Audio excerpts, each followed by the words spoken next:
mean, they get 35 state legislatures. They could change the Constitution. Like, this is like ridiculous, you know? And I don't want to freak people out, but like, it's true.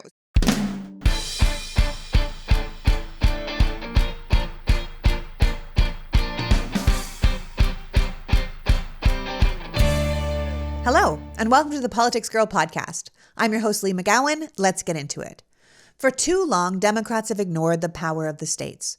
Over the past 40 years, while Republicans invested billions of dollars and focused energy into building and holding state governing majorities, Democrats focused the majority of their attention and money on national races. And while we've spent a gross amount of time focusing on the federal government, which of course we need to do, we are now seeing that the people who have arguably more power over our daily lives are the people who run our states, and more specifically, our state legislatures. If you listened to last week's pod, you know that the 10th Amendment, the final amendment of the Bill of Rights, says that if it's not listed in the Constitution as a federal power, or if it's not something the Constitution explicitly says the states can't do, then whatever it is up to the states, which gives state leadership an almost infinite amount of things they have control over.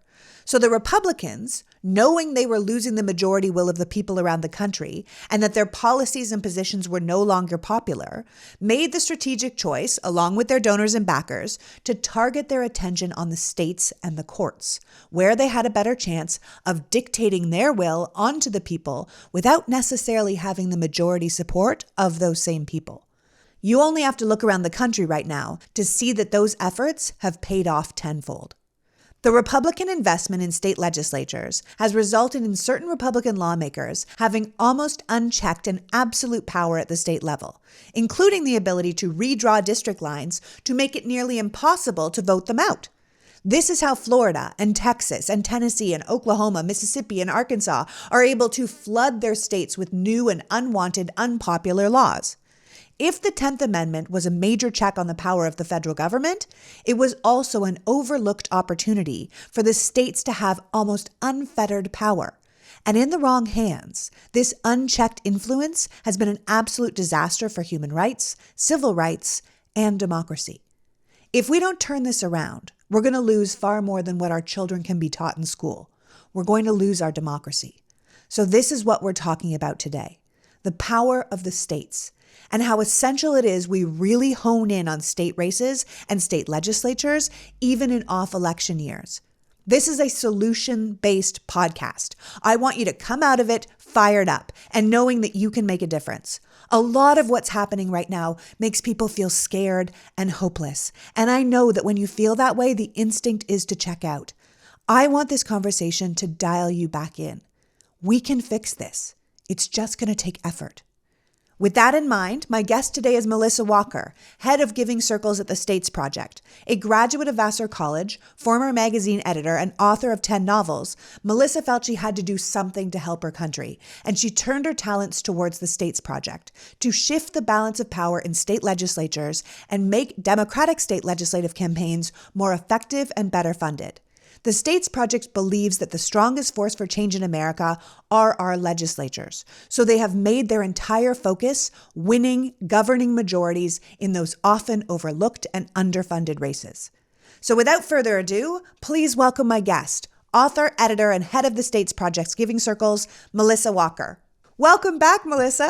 Thank you. It's so great to be here. Oh, it's so great to have you again. I mean, you were here with us about a year ago talking about this very strategic focus on state legislatures as a winning strategy for democracy around the country. And you guys had some major successes in the midterms because of that focus. So can you tell me a little about that? Yeah, absolutely. So we focus on state legislatures at the States Project because we believe that they are the absolute power lever on change in this country and foundational change. There are 50 mini Congresses that many of us overlook again and again, and most people don't even know who their state representatives are. But these are the people who are in the headlines for doing some of the most egregious things and some of the most wonderful things for the people of their state and also for the people of our country, because state legislation goes from state to state to state to federal. So when we start to look at these power centers, we can really see a place to make a difference. And in 2022, our organization was able to do that in many of our target states. As the largest funders in both Minnesota and Michigan last cycle, we powered new trifectas in both states, which means that Democrats now hold the state house, state senate, and governorship. And it's been incredible to watch how quickly policies are changing in those states. Delivering those trifectas improves millions of lives. And in Pennsylvania, where we invested 80 times more than the next largest group, we helped shift control of the House for the first time in 12 years. That shift in control in Harrisburg helps lawmakers block harmful right-wing policies, and the new House majority elected Joanna McClinton to serve as Speaker of the House. She is the first woman and only second Black person to hold this position. So it's also about changing who's at the table in state capitals. We defended majorities in Maine, Nevada, Colorado, and Minnesota, prevented supermajorities in North Carolina, Nebraska, and Wisconsin, and held ground in both chambers in Arizona, where we are only one seat away in each chamber from a new majority. This is incredible stuff. I think people need to understand. We've read the headlines lately where we see one Democrat who said they were a Democrat and all of a sudden they flip to be a Republican. Now they have a Republican majority that they didn't have before. People don't realize how important one seat in a state legislature is, how important having a Democratic Senate instead of if you have a Republican House can hold back some of the worst, most egregious laws that they want to pass. And sometimes it just is one or two people that hold up the whole show. I know that there's been just story after story of this happening. And what you're talking about with Michigan, Michigan state legislature has to feel like such a major win for you guys, because I think people should understand that the state's project doesn't focus on every single state. They have a very specific data-backed strategy to see where they have the best chance to make a difference and where they can really crack away at making a change. And sometimes that's not winning a house. It's just holding back a majority, or it's holding back a supermajority. I know you focused on 18 states for the 2022 elections. You actively raised for 8 states, and 2 of those states you just mentioned, Michigan, the state legislature, like you said, it's a trifecta now, clean sweep state races, legislature, but also, governor, attorney general, all of that. And then because of that, Michigan has just voted to amend the state's civil rights, to ban discrimination based on sexual orientation and gender identity. They voted to repeal a 1931 law criminalizing abortion drugs after the Michigan voters overwhelmingly voted to enshrine the right to abortion into the Constitution. They reversed the right to work law from 2012 that the Republicans have put in so that unions can do what unions are supposed to do and protect their workers. They voted to reestablish a prevailing wage law that would require contractors on state projects to pay workers with union level compensation and benefits. They restored tax exemptions for pensioners and the earned income tax credit so working families can save money. And finally, after that shooting that just happened in Michigan State, they passed a whole slew of gun provisions, right? Including extended background checks and safe storage laws and red flag laws. And this is what can happen with state legislatures. And we see this all the time working against human rights, but when we see it working in action and we can feel the accomplishments of it, I think it should really fire people up. That's absolutely true. And imagine all of that got done in the beginning of one session. It is incredible how quickly policies change when we shift these majorities. And by the way, both chambers of the Michigan House were won by fewer than 400 votes. So this is a place where the margins are so slim. We were involved in 59 races in 2022 that were decided by fewer than 1,000 votes. Some of those were losses, most of them were wins, but it is incredible to look at these margins and think about things. In Minnesota, 161 voters in one district flipped the Minnesota Senate. And that has made possible Protecting Reproductive Options Act, which immediately enshrines the right to abortion into Minnesota law. Minnesota is the first state in the post-Roe era to enact a policy like that protects the right to an abortion. And it's also critical for the surrounding states, North Dakota, South Dakota, Iowa, Wisconsin. They have existing abortion bans. So imagine that flipping this one seat in the state Senate protects abortion for millions and millions of women. Talk about a power center to focus on. Minnesota has also passed bipartisan tax cuts. They have cut taxes for retirees. They have passed an ambitious clean energy standard to achieve 100% carbon-free electricity by 2040. And voting rights. The largest voting right expansion in the state in half a century happened through a law that will permit felons to vote again upon leaving jail or prison. That restores the right to vote to 50,000 Minnesotans. Universal school meals. I don't know if you saw this video that went viral, but watching the governor sign what the legislature did into law, providing breakfast and lunches at no charge to students, watching students rush over and hug him as he signed that bill. Our staff got teary watching that happen because we knew that our intervention had really made that possible.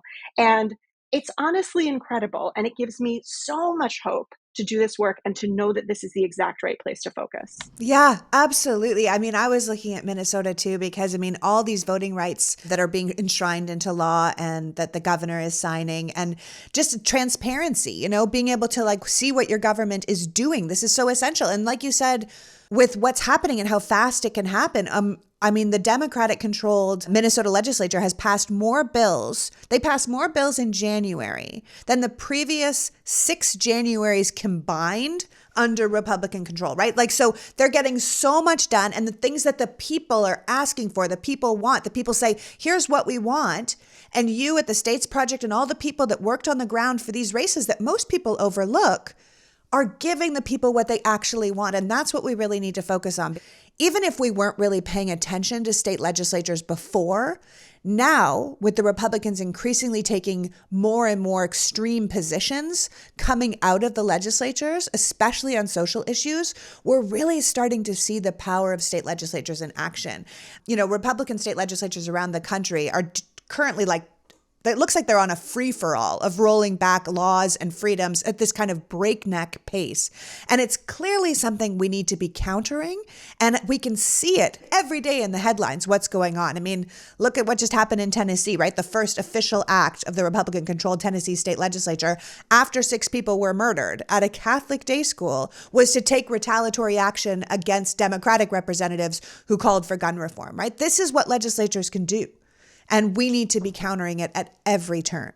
That's absolutely true. And the truth is that in many cases, I mean, they know these policies don't make sense, and they count on the non-accountability of gerrymandering and also on the lack of a spotlight that we all have on our state capitals, because the national media is trained on Washington, D.C., and so are we. I'll be honest, if you had asked me in the fall of 2016 who my state representatives were, I didn't know. I didn't have eyes on Albany. And I feel like I've been in grad school for state leg since then because I've turned to this work. But it has given me so much hope, because when we watch what goes on in Washington, D.C., and we watch things stall and not get passed and, you know, get watered down, what we can see is that real change happens in state legislatures, for better or worse, and sets the stage for what happens at the federal level. And, you know, in a place like Arizona, where we are 1 seat away in each chamber from a tie and shifting power, Republican lawmakers there don't want you to know what they're doing. They're trying to pass a bill that would make it less transparent, that would keep the public from finding out what laws they are passing.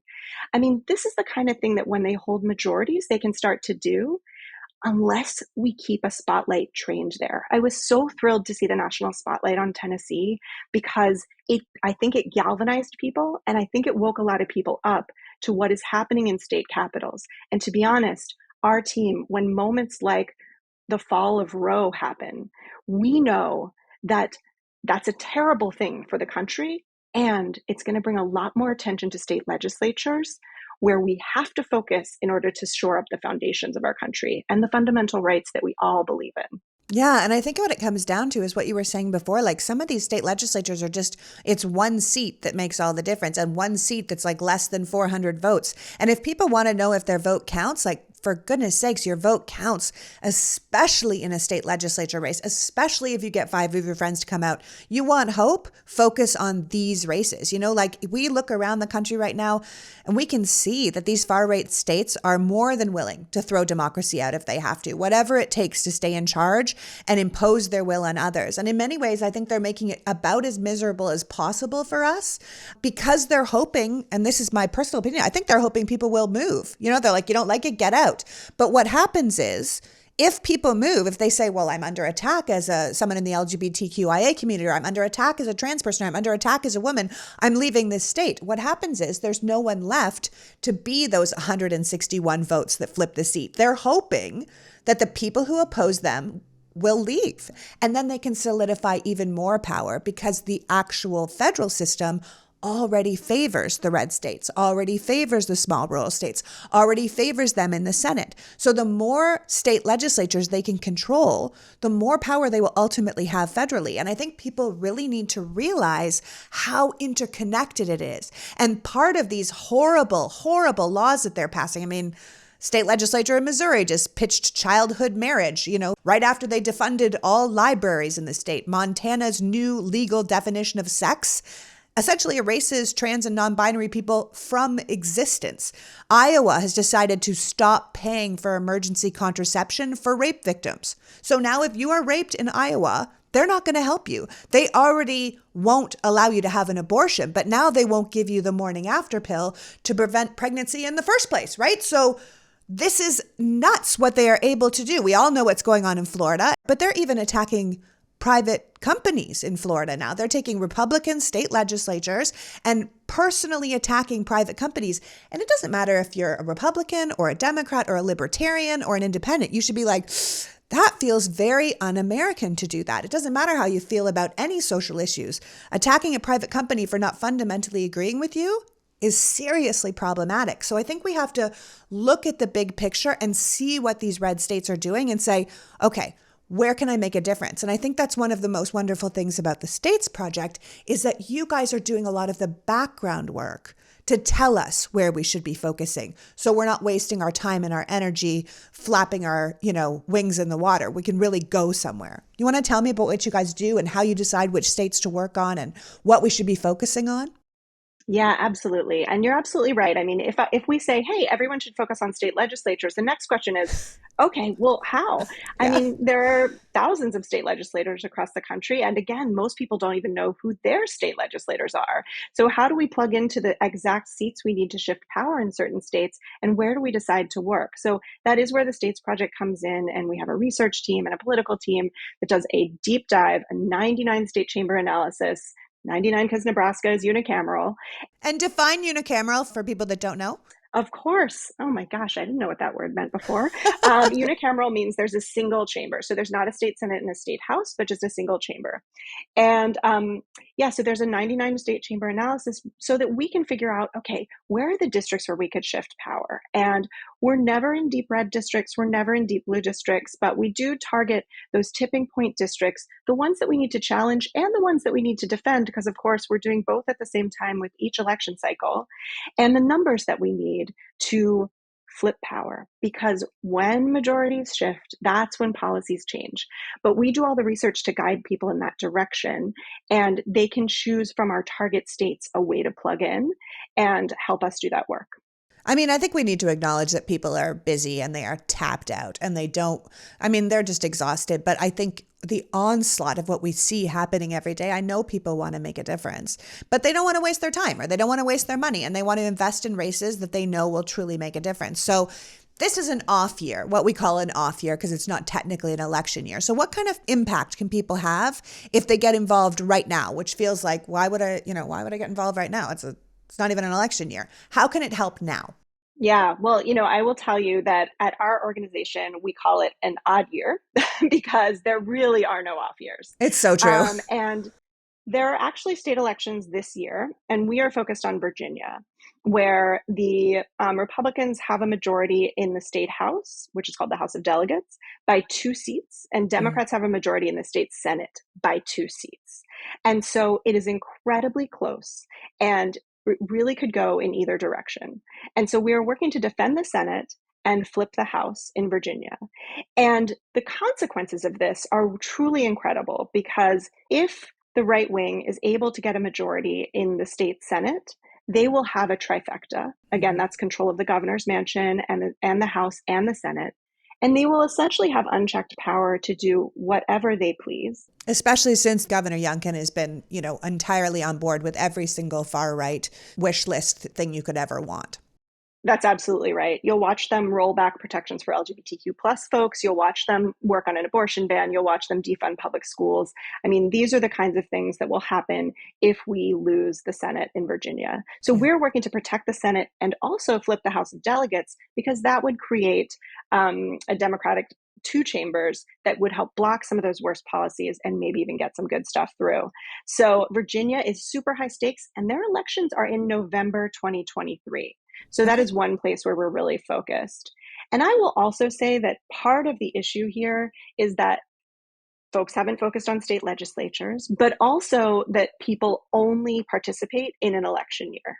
They only feel activated in an election year. So when you are able to just kind of do the steady work of tending to democracy, you'll know that in these odd years, that is the time to jumpstart recruitment in key districts, help hire key staff early on, or retain great staff from the past election cycle, and even begin the work of early voter contact. These are all tactics that can become game-changing when they're implemented early and ahead of an election year. So in 2021, we were able to help fund a deep canvassing program in Pennsylvania for the targeted House districts where we thought the most competitive seats would be. And that meant people going to door and listening to voters about what they wanted, what they cared about, what they were worried about. And that deep canvassing program turned into folks who became staff on the ground 8 months later for the Hmm. campaigns that were running in those districts. That early seeding is huge, and it had never been done before. And I just want to remind you, we did flip the Pennsylvania House in 2022 with 12 seats, which was an extraordinary victory and even more than we expected. We thought it would take 2 cycles. So getting those 12 seats, and by the way, the last one was decided by 63 votes. The Oh, Pennsylvania House power shift was decided by 63 votes. so we're going to take a break talking about the states, and we're going to talk about our sheets. Today's pod is sponsored by Miracle Made Sheets. Did you know that traditional bed sheets can retain more bacteria than a toilet seat?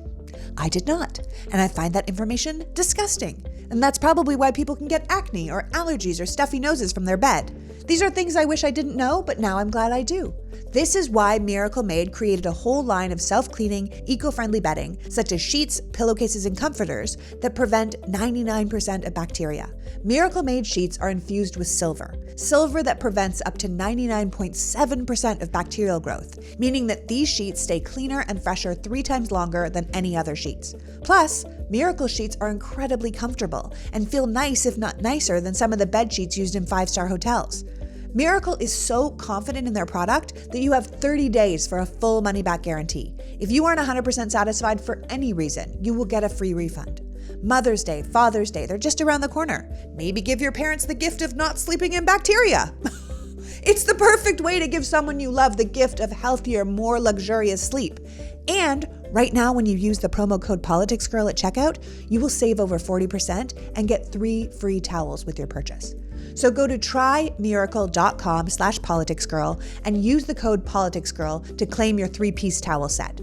Again, that's trymiracle.com/politicsgirl to treat yourself or someone else to clean, gorgeous sheets and get 40% off. How can you go wrong? On a cold night in 2010, a boy is stopped by the police while walking home from a party in the Bronx. He's only 16. He's been stopped by the police before, but this time it's different. In a special 4-part series, the Generation Y podcast unravels the story of Khalif Browder, a young boy who was falsely accused of stealing a backpack and held without bail at Rikers Island for 3 years. He endured regular abuse from prison staff and inmates and was held in solitary confinement for more than 700 consecutive days. 3 years later, Khalif was released, never having stood trial. This is a story that digs into the injustice of the justice system and the young life that was caught in the middle. We say innocent until proven guilty, but where do we draw the line between due process and cruelty? To hear this 4-part series, follow Generation Y wherever you get your podcasts. You can listen ad-free on the Amazon Music or Wondery app. And now, back to the States. This podcast is doing a whole series right now called Road to 24. And a lot of it is about the importance of getting in early. I often tell people that if you care about a race, don't do one big donation right close to the election. Do a smaller reoccurring donation for as long as you can leading up to it, because it allows candidates to plan their attack. It allows them to hire staff. It allows them to know what they have coming in and be strategic about how they spend their money. And you guys at the States Project are incredibly strategic. I love your organization. You are ahead of the game because you do plan out your attack, because you do the homework for us. You know which races, which seats, which states we need to be focusing on. And then people can come out there and really know they're making an actual difference. I mean, you've always been incredibly clear that the impact people can make at the state level is just not possible at the federal level. You guys are often pointing out that it can be cheaper and easier to flip an entire state chamber than it is to win a single congressional seat. So when you are properly organized by groups like yours, when we say, okay, what can we do to help? Then we're making strategic decisions about which districts and seats we should be investing in. And we're proving that it works with these Democratic majorities that we are now seeing in places we didn't have them before, and places that would have had Republican majorities or would have had Republican supermajorities, and they would have stripped us of our democracy. And we have held that back with the early work you guys are doing. So I think it's so essential. I know that we can see from an off-year election, or as you say, an odd-year election, that an election like was in the spring for Janet Protasiewicz for the Supreme Court, in Wisconsin. Like, people are not paying attention to random Supreme Court, and yet this year, people were like, wait, I can see why that is a bigger deal. I can see why this one seat on this one court is going to make a difference to the entire country, not just to women's rights, but to the entire country's democracy. And I think people need to start thinking that there's never an off year in American elections. Democracy is literally on the ballot every month. And what can we do to hold it up? Absolutely, absolutely. And that's really why we run a Giving Circles program, to give people a really tangible way to plug in. And our Giving Circles are groups of friends and family and neighbors, and they're usually led by the person who wrangles the book club or keeps everyone on task at the potluck. They're leaders who organize, and they've been organizing other things for a long time. And they can do this too, because when you make a list of friends, family, or the people on your text chain, anyone who wants to do something, anyone who's upset, who's fearful, or who's inspired and motivated, we know that people really do want to get involved. They're just not quite sure what's impactful. So when people sign up to do a Giving Circle with the States Project, we hand them sample language, videos, and other supports like this podcast to reach out to folks and explain what we're working on. And Giving Circle leaders bring their own words of why it matters to them, their story. And we just did a storytelling training with our Giving Circle leaders yesterday, actually, and it was wonderful. We give people all the tools they need to bring together their community and focus their resources into targeted, strategic, and not shiny object political giving. Because we often end up with races that have millions and millions and millions of dollars. The well-spotlit races are incredibly overfunded. Yeah. And these races often end up at the short end of the stick without enough resources. And so when we're able to guide our friends and our family and our networks to strategic political giving, it is a gift. I always tell Giving Circle leaders, this is not an ask. This is an opportunity for the people in your life to have a political impact that they did not know was possible. Because that's what it felt like to me when I started my Giving Circle. I started to understand that I had so much more power than I realized. And I started to understand that when I focused on this specific axis of power, the state legislature, which controls all those kitchen table issues that we've mentioned earlier, Yeah. and also happens to control federal power by deciding voting rights and who can vote and when and how in their states. And what districts look like and how the district lines are drawn. Exactly. It is such a power center. We did a podcast, I was saying in the introduction, we did a podcast last week where we talked about the amendments and how if it's not specifically said to be a federal amendment and they don't specifically say the states can't do it, it's basically a free-for-all for state legislatures to do whatever they want. There isn't the same check that there is on the federal government on the states, which is why they're allowed to get away with passing laws to inspect children's genitalia or denying interfaith or interracial marriages or banning books and history and, making certain people just their existence a crime or taking control of people's children and taking them into state control. You think, what is happening here? But what's happening is the states don't have the same checks and balances the federal government does, which means we have to be very specific about who gets to be a state legislator. And we need to be really careful because ultimately it's going to affect those big races that you talk about. It's going to affect, who gets to be the president, who gets to be in Congress, which kind of brings me back to that highly controversial independent state legislature theory, which had made its way all the way to the Supreme Court in the Moore v. Harper case that was argued last winter. And we still haven't heard a verdict from it. And the argument of this case, if people don't know about Moore v. Harper, is that the state legislators, not the voters, should be the ones who get to determine who becomes president via the Electoral College. So the state legislatures are the ones with the power to simply award the state's electoral votes to whomever they want, not to the winner of the popular vote, which is how we assume it is done now. And we are waiting to hear that decision. So if it goes the wrong way, we could have state legislators deciding, oh, well, the Democrat won the popular vote in my state, but I would rather send the electors to vote for Trump. And that could happen. Do I think it's going to happen? I don't. I hope not. But it could, which gives us just one more reason to make sure that Democrats and people who believe in democracy and people who believe in human rights and the rule of law are the ones in charge of our state legislators. Absolutely. It is absolutely wild. And I often say this three-part thing, which is if you care about Congress, you should care about state legislatures because they draw the district lines that decide who goes to Congress. And if you care about the Supreme Court, you should care about state legislatures because the Supreme Court doesn't write laws. They rule on laws that are coming out of state legislatures. Mm-hmm. And if you care about the presidency, you should care about state legislatures for the exact reason that you just stated. There is a path to a coup here. And it runs directly through state legislatures. And that is by design. The right wing has been working on state legislatures for decades. Well, we stared at Washington, D.C. and felt good about the direction our country was headed in, mostly, at least during the Obama years. But it was under those years that things like the stand your ground gun laws proliferated from state to state to state after Trayvon Martin's murderer. And it all started in Florida, right? Lawmakers in Tallahassee, whose names I don't know. So things like that are untouched by Washington. And the other thing is that even when federal laws pass, things like the Affordable Care Act, there are still a bunch of states that haven't expanded Medicaid. Yeah. And with COVID relief funds, state legislatures decide how to spend those funds, and they spend them in wildly different ways depending on who's in power in the state capitol. So there are enormous effects of this. And I think sometimes it feels incredibly overwhelming until you start to look at the fact that small groups of people pooling resources in this strategic direction can actually shift power in these states.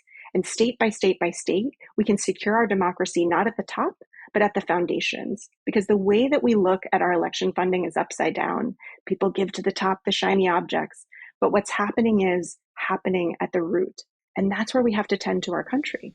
Yeah. I mean, I think people want to do something productive and they want to fight back and they're very angry about what they hear and what they say. And I think in many ways we have to know that the old expression, how does it go? The cure for anxiety is action, right? This is action. And this is a discernible action. If you contact your group, the States Project, this is something you can really do. And you can do this with your friends, right? You fundamentally work with what you call giving circles, which you can do with your friend, your teammates, your group, your coworkers, people that are like, did you read the news?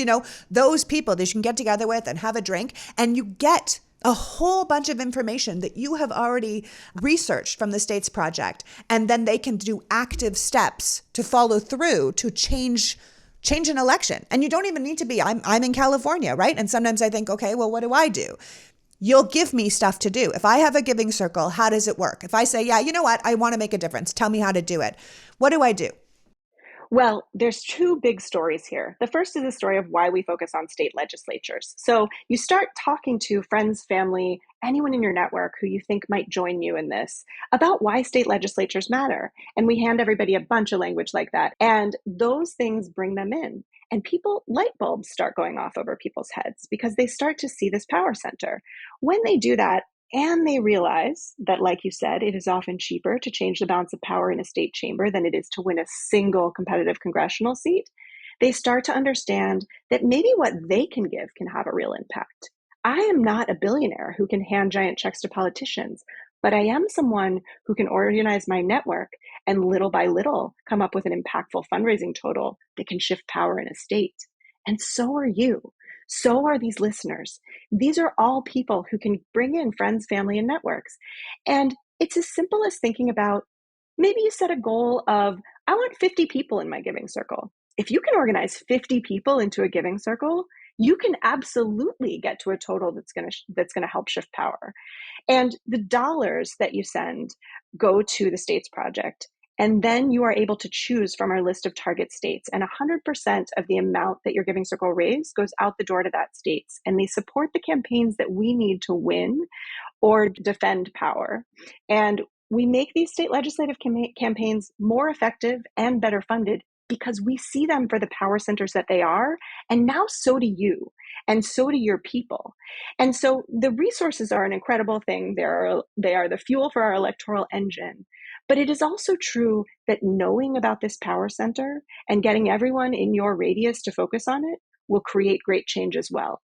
Because when we have a spotlight there, when we're watching what our state representatives do, when we're understanding this power center for what it really is, they are not able to operate in darkness, and they are not able to get away with some of these things. And it will change the country. I really believe that.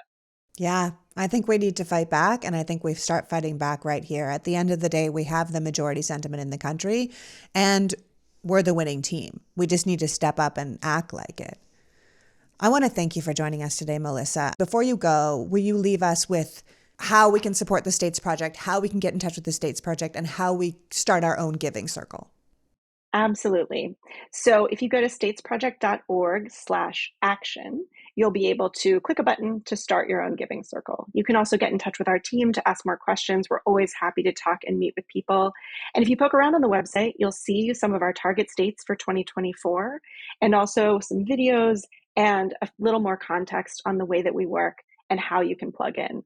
So we'd be really excited to have folks join us. We have giving circles from all over the country now. Some are focused on their own state if it's a target. And again, some are focused on other states.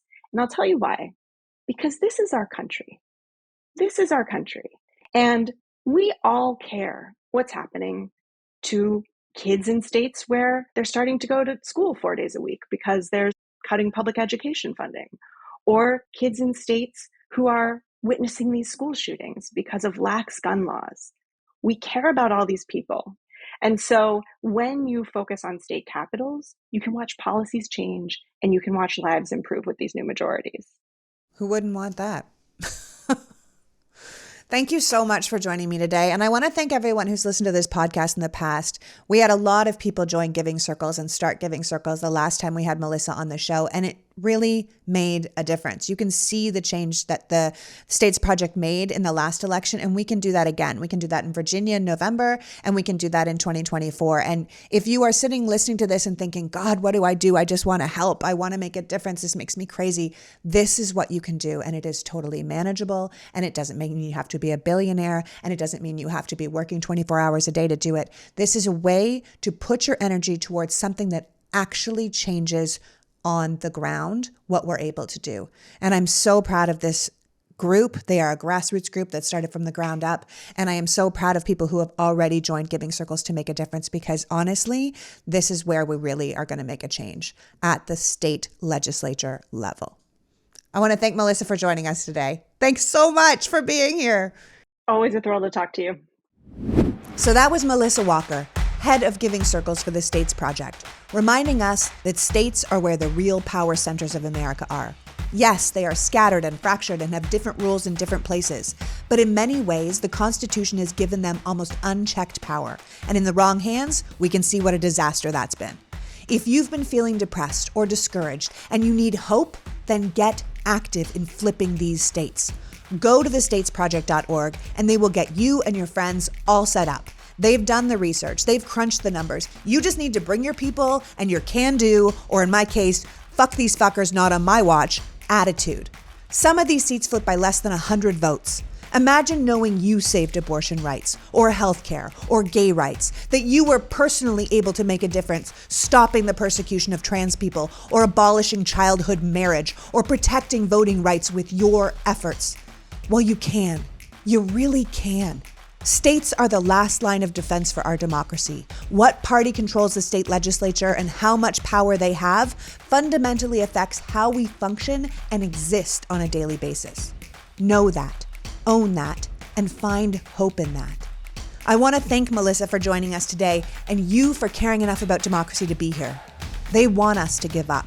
Let's do the exact opposite. Until next week, PG out.